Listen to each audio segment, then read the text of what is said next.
தமிழர்களே, last time மீன் வாங்கலாம்னு சொல்லிட்டு மார்க்கெட்டுக்கு போனேங்க. போனோனே இந்த ஐர மீன் வித்துக்கிருந்தாங்க. எவ்வளோ அழகா இருக்கு பாருங்க, குட்டியா எப்படி துடிக்குது பாருங்க. கொஞ்சம் இந்த வலைக்கூடையில் பிடிச்சிட்டு கொஞ்ச நேரம் அப்படியே வச்சே இருந்தாங்க. ஏன்னா மீன்லாம் டக்குன்னு போட்டோம்னா தப்பி தப்பி ஓடிடுமா.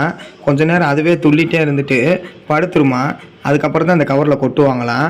அது துள்ளிக்கிட்டு இருக்கும்போதே ஒரு அம்மா டபக்குன்னு எடுத்து இப்படி பார்த்தாங்க. அது என்ன பார்த்தாங்க, என்ன எதுன்னு ஒன்றும் புரியலை. உங்களுக்கு புரிஞ்சால் கமெண்ட்டில் சொல்லுங்கள். அதுக்கப்புறம் நம்ம சேனலுக்கு சப்ஸ்கிரைப் பண்ணி பெல் ஐக்கானை ப்ரெஸ் பண்ணிடுங்க நண்பா. மறந்துடாமல் சப்ஸ்கிரைப் பண்ணிடுங்க. நிறையா பேர் சப்ஸ்கிரைப் பண்ணாமல் பார்க்குறீங்க. சப்ஸ்கிரைப் பண்ணி லைக் பண்ணிடுங்க. அதுக்கப்புறம் இந்த மீன் எவ்வளோன்னு பார்த்தீங்கன்னா கிலோ 2500 அப்படிங்கிறாங்க. பக்குன்றுச்சு. என்னடா இது, இம்மினிக்கோன் மீன் இவ்வளோ தான் கொடுக்குறாங்க, இது 2500 அப்படின்ட்டு. நமக்கு எப்போதுமே பாறை மீன் தாங்க, அதுதான் என்னோடய ஃபேவரெட்டு. உங்களில் வீடியோ பார்க்குறவங்கள உங்களுக்கு என்னென்ன மீன் பிடிக்கணும், நீங்கள் என்னென்ன மீன் சாப்பிட்ருக்கீங்க அப்படின்றத கமெண்டில் சொல்லுங்கள். அதுக்கப்புறம் என் பையன் இப்படியே பார்த்துக்கிட்டே இருந்தார். நான் மீனை பிடிக்கிறேன்னு சொல்லி கத்திக்கிட்டே இருந்தார். அதுக்கப்புறம் இங்கிட்ட ஒரு பையன் நின்றுருந்தார். அவரும் இப்படியே பார்த்துக்கிட்டே இருந்தார், இவரும் பார்த்துக்கிட்டே இருந்தார். இப்படி சின்ன பசங்களை பார்க்கும்போது எனக்கு பழைய மெமரிஸ் தாங்க ஞாபகம் வந்துச்சு. நானும் சின்ன பிள்ளையில இந்த மாதிரி மீன் வாங்க வரும்போது இப்படியே நின்று பார்த்துக்கிட்டே இருப்போம். அது ஒரு காலங்க, இப்போ இது ஒரு காலங்க.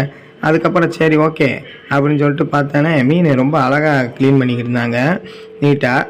அங்கங்கே அந்தந்த கழிவுலாம் டப்பாவில் போட்டு ஒரு ஓர்ஸாக நீட்டாக வச்சுருந்தாங்க. ஏன்னா ஒவ்வொரு மீன் கடையில் பார்த்தீங்கன்னா ரொம்ப அசிங்கமாக வச்சுருப்பாங்க அந்த பிளேஸவே. இவங்க கொஞ்சம் நீட்டாக நல்லா பண்ணிக்கிருந்தாங்க. அது மாதிரி பார்த்தீங்கன்னா கூட்டம் எப்போதுமே அல்லுங்க, அந்தளவுக்கு கூட்டம் இருக்கும். ஞாயிற்றுக்கிழமை தூரமாக ஒருத்தவர் ஒரு மீன் எவ்வளோ அழகாக வெட்டிக்கிட்டு இருக்காரு பாருங்க, கட்லா மீனை.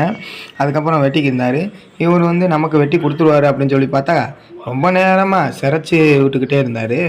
அதுக்கப்புறம் அந்த குட்டி மீனை பார்த்துக்கிட்டே இருந்தேன். ரொம்ப அழகாக குட்டுன்னு துடிச்சிக்கிருச்சு. அதுக்கப்புறம் இந்த சைடு பார்த்தா அங்கிட்டு சட்டியில் கொஞ்சம் மீன் வச்சுருந்தாங்க.